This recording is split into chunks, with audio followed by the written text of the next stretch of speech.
शुभ प्रभात। हम समझ सकते हैं कि हमारे शरीर में कितनी अग्नियां हैं।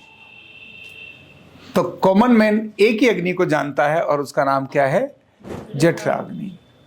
लेकिन वास्तव में शरीर में एक अग्नि नहीं है, प्रमुख अग्नियां हैं, उनकी संख्या है 13। कितनी संख्या है? 13 अग्नियों की संख्या है। एक अग्नि का आप नाम जानते हैं, बिना अग्नि के हमारे शरीर की कोई भी प्रक्रिया संपादित नहीं होती।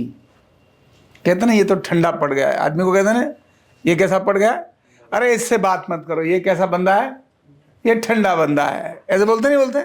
बोलते नहीं बोलते हैं? अरे भाई बड़ा गर्म बंदा है, हॉट है, क्या है ये, हॉट है, ऐसा करके बोलते ना। मतलब ये जो गर्मी है, ये गर्मी इन्हीं 13 अग्नियों के कारण से हमारे बारे में हमारी व्याख्या की जाती है। ऐसे तो प्रत्येक सेल में, यानी करोड़ों करोड़ सेल हैं, प्रत्येक सेल की अपनी अग्नि है, अपने आप में अग्नि है। लेकिन 13 अग्नियां ये प्रमुख अग्नियां हैं। और वो 13 अग्नियां कौन कौन सी हैं? तो हमारे शरीर के अंदर पंच महाभूत हैं। कितने महाभूत हैं? पंच महाभूत हैं। 5 कौन कौन से हैं? पृथ्वी, जल, वायु, धरती। पृथ्वी तो हो गया, पृथ्वी मतलब, और आकाश है ना, ये हो गया।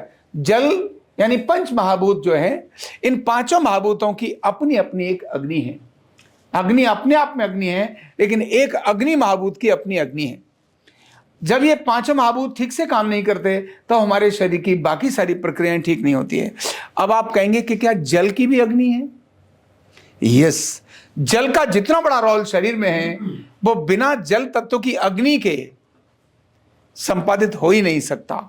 ये जितने भी मेटाबॉलिज्म है, जितने भी कैटाबॉलिज्म है, ये सारे इसी तत्व के कारण से संपादित होते हैं।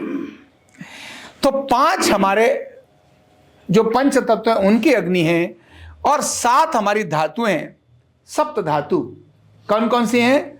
रस, रक्त, मांस, मेद, अस्थि, मज्जा और शुक्र।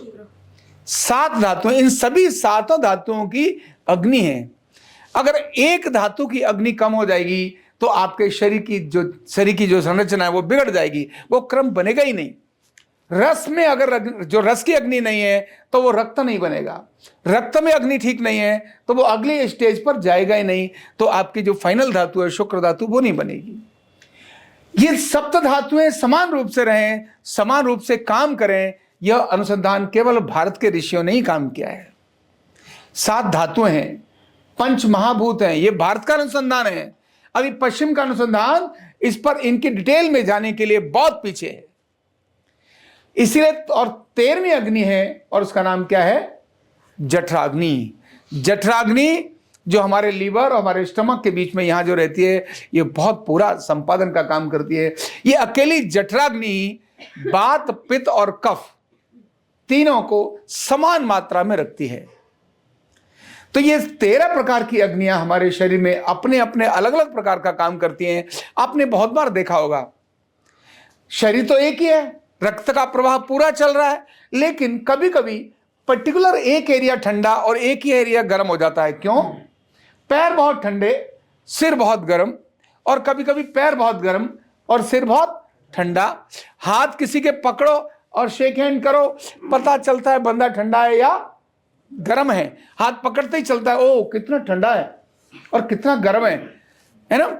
बालक में ये सारी अग्नियां बहुत तीव्र गति से प्रज्वलित हो रही होती हैं। इसीलिए बच्चे का अगर आप शरीर देखेंगे तो सामान्यतः बच्चे का सिर ठंडा मिलेगा, पैर गर्म मिलेंगे, पेट नरम मिलेगा, और पूरी बॉडी, यानी इन सर्दियों के दिनों में भी अगर बच्चे ने कपड़ा नहीं ओढ़ा तो भी बच्चा, जहां ऊपर से ठंडी हवा आ रही है वो तो ठंडा होगा, लेकिन नीचे हाथ डालेंगे उसको जहां बिस्तर पर है तो वो गर्म मिलेगा। यानी इस समय उसके शरीर को मेंटेन करने का काम ये 13 अग्नियां ही करती हैं। बिना अग्नियों के व्यक्ति का जीवन असंभव है। अग्नि शरीर के लिए, केवल हमारे जीवन को बाहर से चलाने के लिए नहीं, आंतरिक रूप से चलाने के लिए भी कितनी बहुत महत्वपूर्ण है। और इस महत्वपूर्ण रूप को संपादित करने का काम भगवान ने हमारे शरीर में इन प्रमुख 13 अग्नियों का नाम दिया है, जिनमें मैं नाम बताता हूं आपको, जो पंच महाभूत की अग्नियां हैं।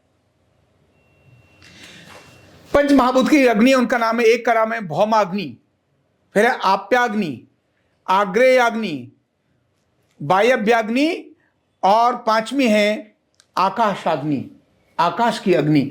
इनकी डिटेल में जाने पर अपने आप में, यानी आकाश की अग्नि क्या रोल प्ले करती है, ये अपने आप पे एक बहुत बड़ी बात है। इसके बाद है 7 धातुओं की अग्नि, रसाग्नि, रक्ताग्नि, मांसाग्नि, मेदो अग्नि, अस्थि अग्नि, मज्जा अग्नि और शुक्राग्नि। ये इस प्रकार 12 अग्नि हो गई, और 13वीं अग्नि है, उसका नाम है जठराग्नि। तो आयुर्वेद की जो परिभाषा है, समदोष समग्नेश समधातु मलक्रिय प्रसन्न आत्मेन्द्रिय मनः स्वास्थ्य इति विधीयते। यानी समदोष, दोष कितने हैं? 3, बात पित्त कफ। समदोष, समग्निश, अग्नि कितनी है? 13। कितनी अग्नियां हैं? याद रखना है, कितनी अग्नियां हैं? 13। तो समग्नि, इन सभी अग्नियों को कैसा रहना चाहिए? समान रहना चाहिए। अगर तीक्ष्ण हो गई, एक होती है मंदाग्नि, मंदाग्नि, जब ये मंदाग्नि हो जाती है 7 धातुओं में से, तब पाचन हमारा मंद हो जाता है। हम कुछ भी खाएं, अनडाइजेस्टेड फूड पास होता है, उसको मंदाग्नि बोलते हैं। तो समदोषा समग्निश समधातु, 7 धातुएं समान रहनी चाहिए। मलक्रिया मतलब एक्सक्रीशंस, जो शरीर से बाहर जाने वाली चीजें हैं, वो समान रहनी चाहिए। प्रसन्न आत्मा, इंद्रिय और मन, आत्मा, इंद्रिय और मन तीनों अगर प्रसन्न है तो इसको हम क्या बोलते हैं? स्वास्थ्य बोलते हैं। यानी ऐसा व्यक्ति ही स्वस्थ व्यक्ति होगा। अगर इनमें से कोई भी चीज कम और ज्यादा है तो वो व्यक्ति स्वस्थ नहीं हो सकता। तो इस प्रकार ये हमारी 13 अग्नियों की चर्चा मैंने की। इन अग्नियों के बारे में किसी दिन आपको और विस्तृत बताऊंगा। इन अग्नियों को समान कैसे रखें, ये भी हमारी सीधी सीधी जिम्मेदारी बनती है। छोटे छोटे काम हमारी एक अग्नि को बिगाड़ देते हैं, और एक अग्नि से दूसरी अग्नि अपने आप बिगड़ती चली जाती है। और हम शरीर में अग्नि जलती है ना, शरीर में मेरे बड़ा जलन हो रही है, वो भी अग्नि है। कहते हैं बहुत जलन हो रही है, ये भी अग्नि है ना। ठंडा हो गया, गर्म हो गया, ये सब तो ये अग्नियों का क्रम है। इन अग्नियों को समझकर समत्व की तरफ हम चल करें तो हम निश्चित ही एक स्वस्थ और निरोगी रहेंगे। बहुत बहुत धन्यवाद। न्यूरोथेरेपी का कंप्लीट कोर्स सीखने के लिए जुड़िए हमारे ऑनलाइन ट्रेनिंग प्रोग्राम से और जानिए करीब 100 बीमारियों का इलाज बिना दवा और बिना मशीन के। इस न्यूरोथेरेपी ऑनलाइन ट्रेनिंग प्रोग्राम से आप घर बैठे बन सकते हैं गवर्नमेंट सर्टिफाइड न्यूरोथेरेपिस्ट। रजिस्ट्रेशन के लिए नीचे दिए गए नंबर पर अभी कॉल करें। और हाँ, हमारे वीडियो को लाइक करना, शेयर करना और चैनल को सब्सक्राइब करना बिल्कुल भी ना भूलें। धन्यवाद।